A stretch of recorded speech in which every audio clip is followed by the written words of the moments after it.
사랑하는 성도 여러분, 예배하는 여러분과 여러분의 가정에 우리 하나님의 은혜와 평강과 기쁨이 가득 넘치기를 축복합니다. 오늘은 생각의 방향을 새롭게 라는 제목으로 하나님의 말씀을 전하고자 합니다. 새해를 맞이하면서 제 마음속에 소망 한 가지가 있습니다. 그것은 여러분들과 여러분의 가정, 그리고 이 나라, 이 민족, 열방 가운데 회복의 기쁨이 넘치는 겁니다. 여기저기서 회복의 기쁨을 느끼고 경험하는 사람들이 많아지는 것을 보고 싶습니다. 사랑하는 성도 여러분, 그런 은혜가 있기를 축복합니다. 우리가 비록 여러 가지로 힘든 가운데 있지만 우리가 항상 기뻐할 수 있다면 얼마나 좋을까요? 우리가 누구를 만나든지 서로 사랑할 수 있다면 얼마나 좋을까요? 우리가 매 순간 마음의 평화를 얻을 수 있다면 얼마나 좋을까요? 사랑과 기쁨과 평화가 넘치는 사람, 그 사람은 이미 이 땅에서 하나님의 나라를 살고 있는 사람입니다. 지금 세상에는 우울증 환자가 급속도로 늘어나고 있습니다. 분노 조절이 되지 않아서 갈등 지수도 높아만 가고 있습니다. 불안해서 잠을 자지 못하는 사람의 수도 늘어나고 있습니다. 그래서 전문가들은 코로나가 2차 세계대전 이후로 정신건강에 가장 큰 위협이 되고 있다, 이렇게 진단하고 걱정하고 있습니다. 사랑하는 교우 여러분, 그런 가운데 하나님께서 우리에게 새해를 선물로 주셨습니다. 새해란 무슨 뜻일까요? 이전처럼 살지 말고 새롭게 해봐라. 그래서 새해입니다. 사랑하는 성도 여러분, 새해 저와 함께, 우리 주님과 함께 정말 새롭게 시도해보고 새롭게 도전해보고, 그래서 새로운 회복의 기쁨을 느끼는 그런 한 해가 되었으면 얼마나 좋을까, 그런 생각을 하게 됩니다. 그래서 이번 1월 주제를 새롭게라고 정해봤습니다. 그래서 생각의 방향을 새롭게, 또 감정의 표현을 새롭게, 대화의 단어를 새롭게, 습관의 노선을 새롭게, 믿음의 영역을 새롭게, 이렇게 정해봤는데요. 이런 말씀을 함께 나누면서 한 주 한 주 우리 교회 안에 회복의 기쁨이 넘치는 것을 경험했으면 좋겠습니다. 그래서 오늘 첫 번째로 생각의 방향을 새롭게, 이렇게 잡아 보았습니다. 우리가 회복의 기쁨을 누리는데 결정적 요소가 있습니다. 그것이 무엇인지 아십니까? 생각입니다. 우리는 매일 매순간 끊임없이 생각을 하면서 살고 있습니다.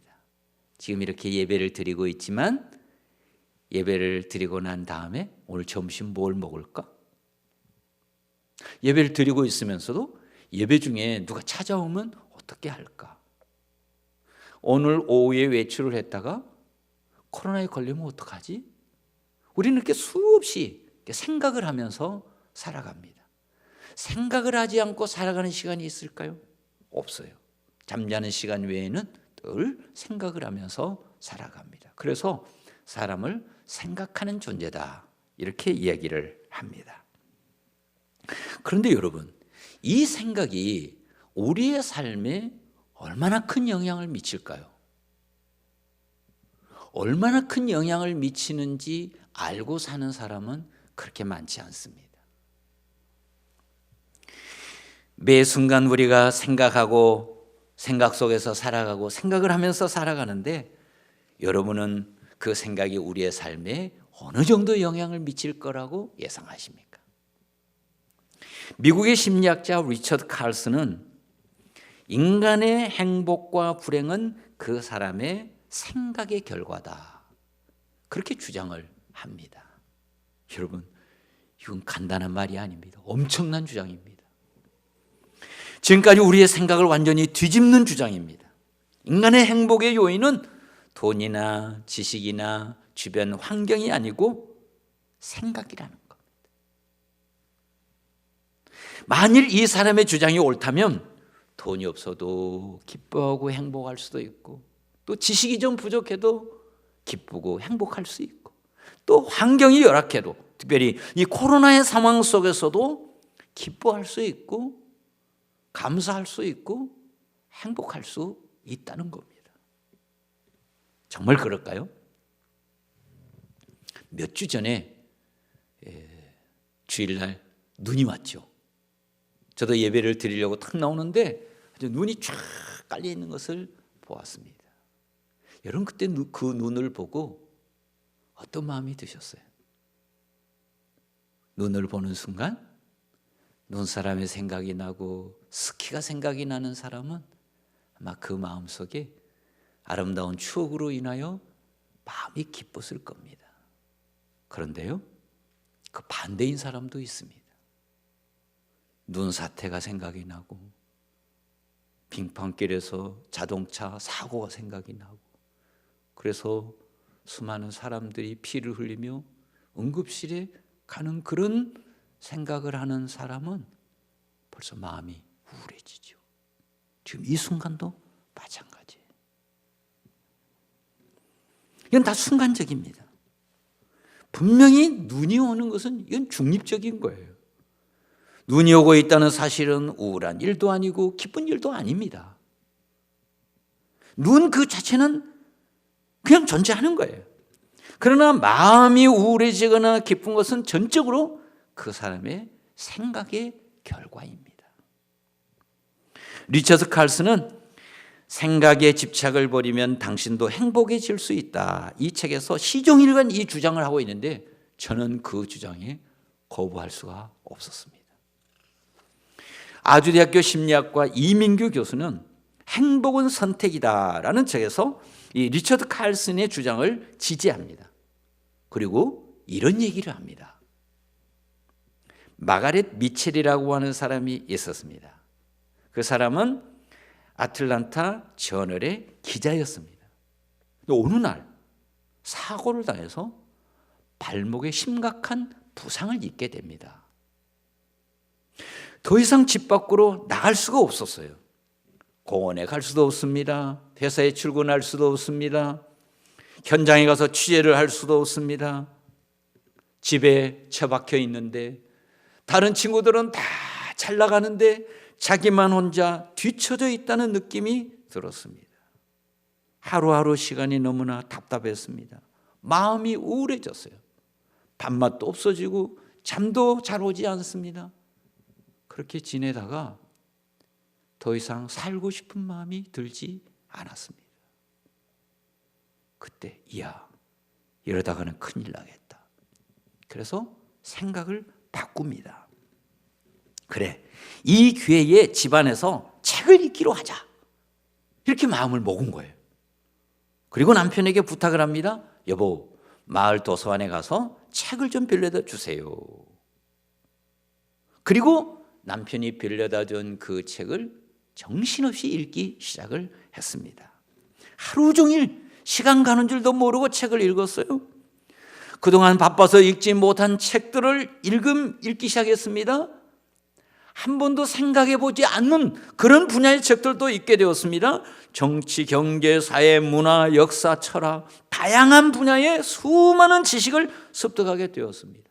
그러면서 남편하고 대화도 풍성해지고 정말 하루하루 보람있고 가슴이 벅차고 기쁘고 행복했습니다. 그런데 또 문제가 생겼어요. 3년이 지나자 마을 도서관에서 더 이상 빌려올 책이 없었습니다. 책 읽기를 멈추자 갑자기 또 시간이 무료해지고 가슴이 답답해지고 마음이 우울해지기 시작했어요. 이 시간을 어떻게 보내지? 이렇게 고민을 하고 있을 때 그 남편이 이렇게 제안을 합니다. 여보, 이제 도서관에서 빌려올 책이 없는데 차라리 이제 당신이 직접 책을 써보는 것은 어때요? 정말 뜻밖의 제안이었습니다. 한 번도 이런 생각을 해본 적이 없었습니다. 생각 끝에 그는 결심을 했습니다. 그래, 이번에 내가 책을 한번 써보자. 이렇게 작심을 하고 펜을 들기 시작했습니다. 그리고 10년 후에 미국 남북 전쟁을 배경으로 한 대역사 소설 바람과 함께 사라지다 라는 작품을 출간하게 되었습니다. 여러분, 어떻게 이러한 위대한 작품이 세상에 나올 수 있었을까요? 그것은 생각의 방향을 새롭게 바꾼 것입니다. 어려울 때마다, 힘들 때마다 생각의 방향을 바꿨어요. 그래서 인생의 위기 속에서 그녀가 그 어려움을 극복할 수 있었던 것은 돈도 아니고 환경도 아니고 바로 생각의 방향입니다. 그렇다면 이 코로나의 불안한 상황 속에서도 우리가 기뻐할 수 있을까요? 우리가 감사할 수 있을까요? 우울해하지 않고 즐겁게 살 수 있을까요? 정말 남들이 모르는 기쁨을 회복할 수 있을까요?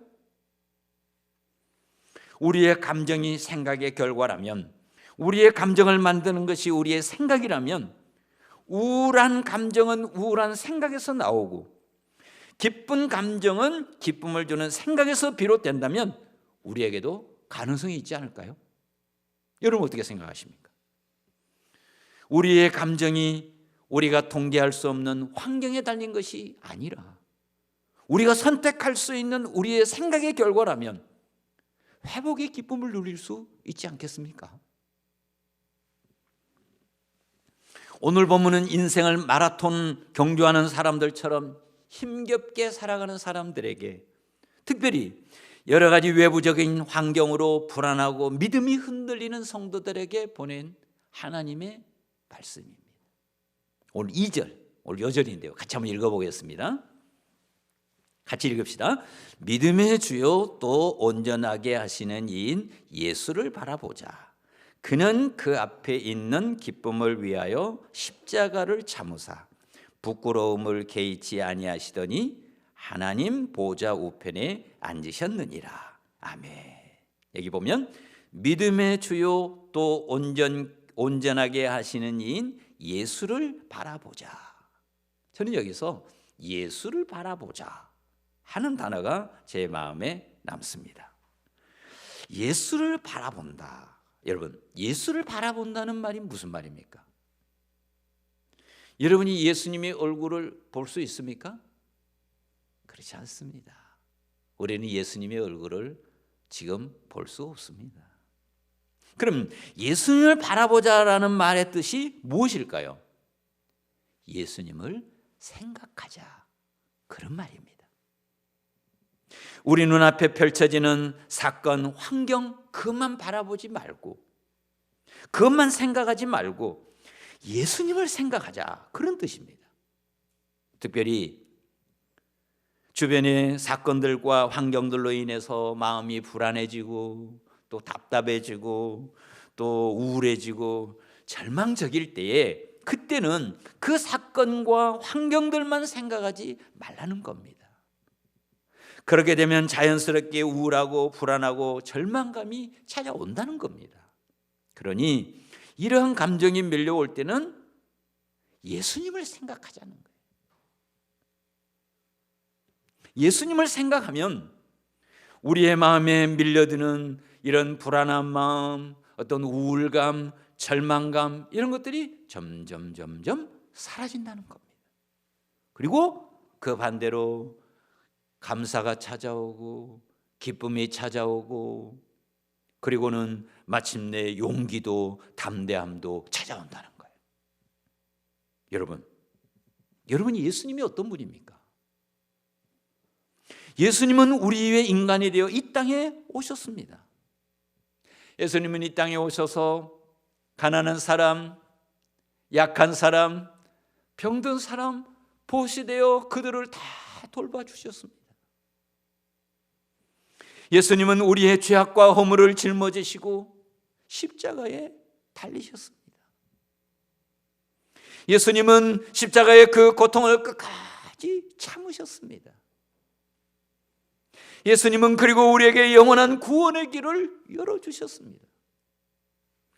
예수님은 우리가 하나님의 자녀가 되게 하셨고, 우리는 그 예수님 덕분에 영생을 선물로 얻게 되었습니다. 예수님 생각하면요, 다 은혜예요. 모든 게 은혜입니다. 여러분, 이렇게 고마운 일이 어디 있습니까? 이렇게 감사한 일이 어디 있습니까? 이렇게 감격스러운 일이 어디 있습니까? 우리의 마음에 불안이 밀려올 때 우리의 믿음의 선배들은 늘 우리 예수님을 생각하면서 찬양을 했습니다. 마음이 불안할 때도 찬양하고, 마음이 우울할 때도 찬양하고, 인생이 힘들고 고단할 때 그때도 늘 찬양을 했어요. 그렇게 불렀던 찬양 중에 303장이 저는 떠오릅니다. 날 위하여 십자가에 중한 고통 받으사 대신 죽은 주 예수의 사랑하신 은혜여, 보배로운 피를 흘려 영영 죽을 죄에서 구속함을 받은 우리 어찌 찬양 안 할까? 예수 안에 있는 우리 한량없이 즐겁고 주 성령의 위로함이 마음속에 자도다. 천국 음악 소리 같은 은혜로운 그 말씀 끊임없이 듣는 우리 어찌 찬양 안 할까? 이 세상의 모든 풍파 쉬지 않고 불어도 주님 안에 보호받는 우리 마음 편하다.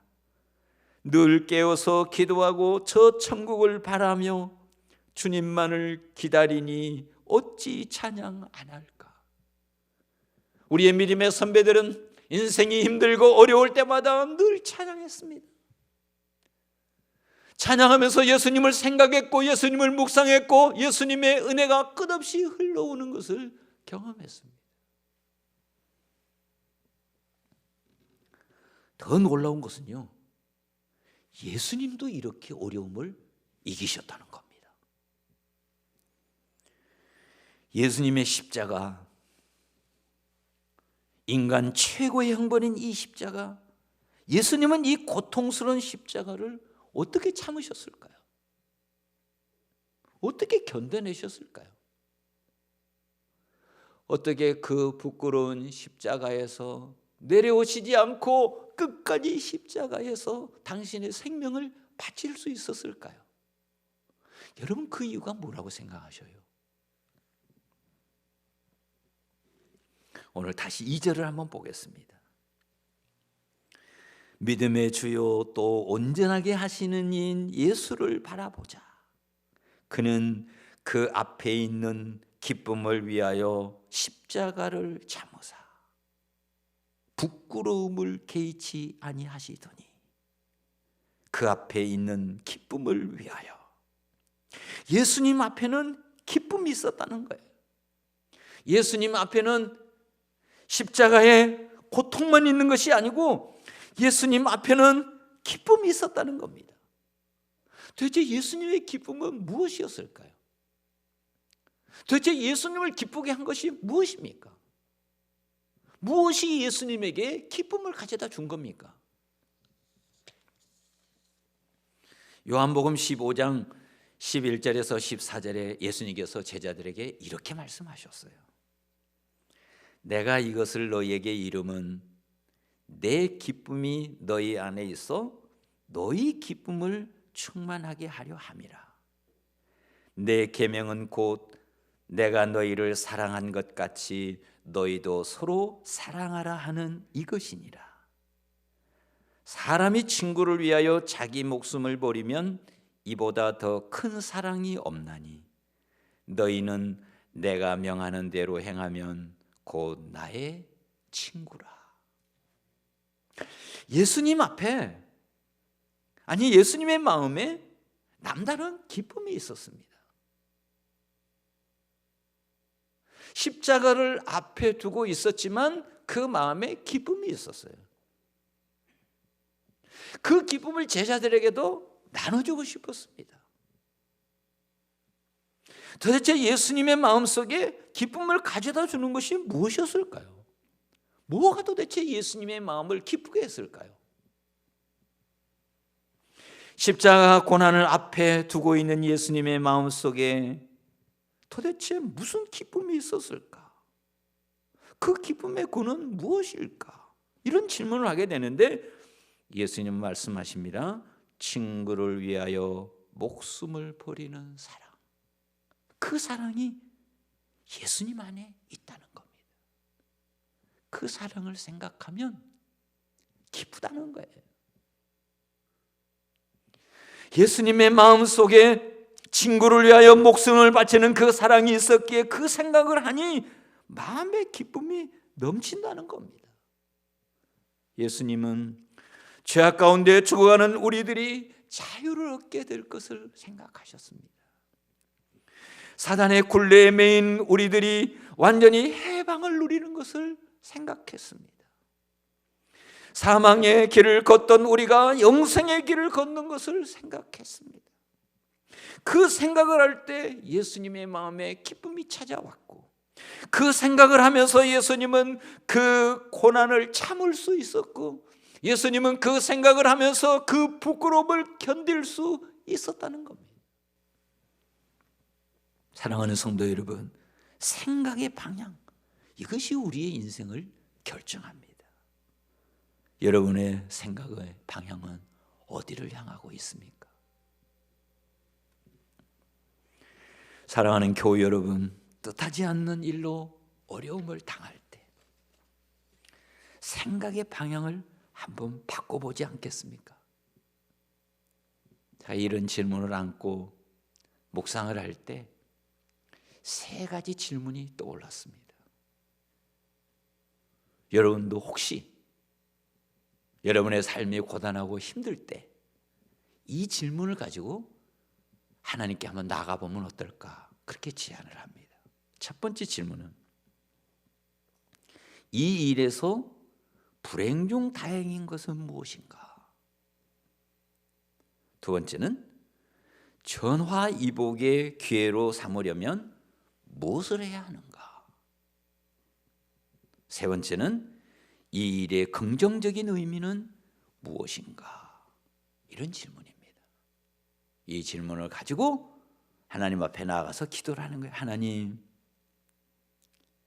이 일에서 불행 중 다행인 것은 무엇인가요?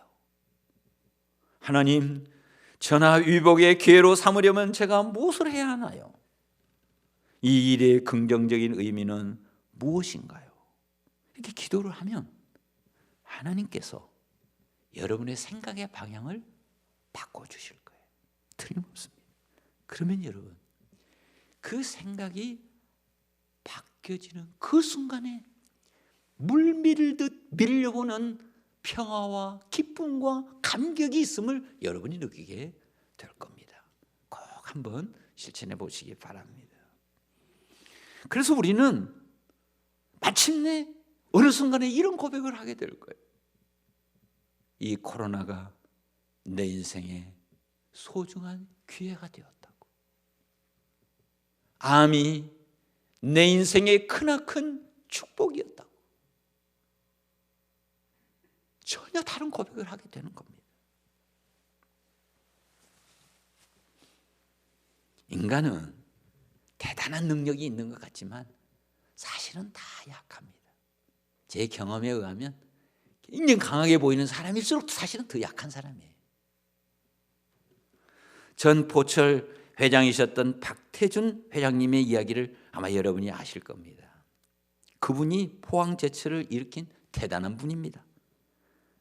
사람들은 얘기합니다. 그 사람은 강철보다 강한 사람이라고. 그 사람은 생각했습니다. 내 인생에 실패란 없다. 못한다는 말을 해본 적이 없습니다. 그는 계획하면 언제나 그대로 됐습니다. 그래서 그분이 나중에 이런 고백을 해요. 나는 예수 없이도 되는 줄 알았습니다. 그런 고백을 했습니다. 그래서 늘 생각했습니다. 꼭 예수를 믿어야 되느냐? 사람들이 주변에서 얘기했을 거 아니에요. 회장님, 예수 믿으시죠? 그는 생각했습니다. 난 예수 믿을 필요가 없다고. 예수 없이도 잘 사는데. 그런데요, 그가 인생의 위기를 만났을 때 그는 고백했습니다. 나는 미움 하나를 이기지 못하는 약한 사람이었습니다. 자기 마음에 미움 하나를 이기지 못합니다. 섭섭한 마음, 미운 마음이 있는데 이것이 떠나지를 않는 거예요. 잠을 자고 하루 지내면 떠나야 되는데 안 떠나는 겁니다. 서울을 가도 떠나지 않고, 일본을 가도 떠나지 않고, 산에 가도 떠나지 않고, 바다에 가도 떠나지를 않는 거예요. 딱 달라붙어 있는 겁니다. 그래서 결국 그 미움을 이기지 못하고 마음에 병이 들었습니다. 그런데 그분의 따님이 아버지에게 권면을 했습니다. 아버지, 예수 믿읍시다. 아버지, 예수 믿어야 삽니다. 아버지, 예수 믿으면 거기로부터 자유로울 수 있습니다. 아버지, 예수 믿읍시다. 권면을 했습니다. 결국 그 딸의 안내를 받아 교회에 나왔습니다.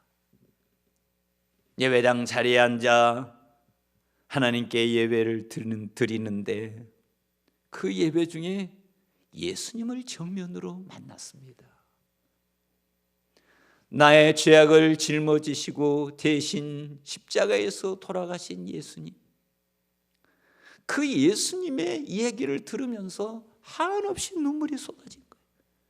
와, 내가 세상에서 지은 모든 죄를 다 짊어지시고 저분이 십자가에서 못 박혀 돌아가셨구나.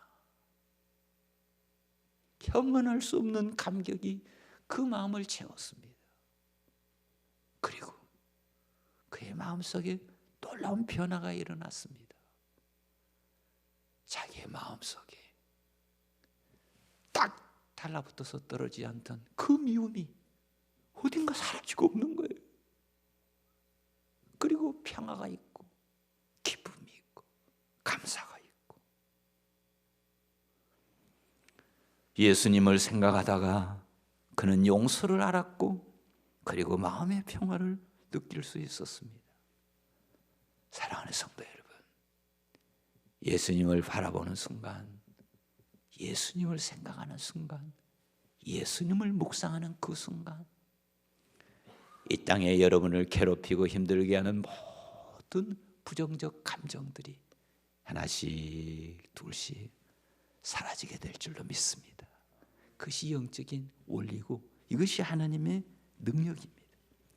예수를 바라보면 바라볼수록, 예수님을 생각하면 생각할수록 예수님이 내 마음에 오셔서 내 마음을 장악하면 그분은 사랑이요, 그분은 기쁨이요, 그분은 평화에, 그분이 내 마음에 오셔서 나를 다스리면 내 마음의 불안도 걱정도 염려도 우울한 마음도 다 사라지고 여러분의 마음에는 이전에 경험하지 못한 평화와 안식과 기쁨이 넘치게 될 줄로 믿습니다.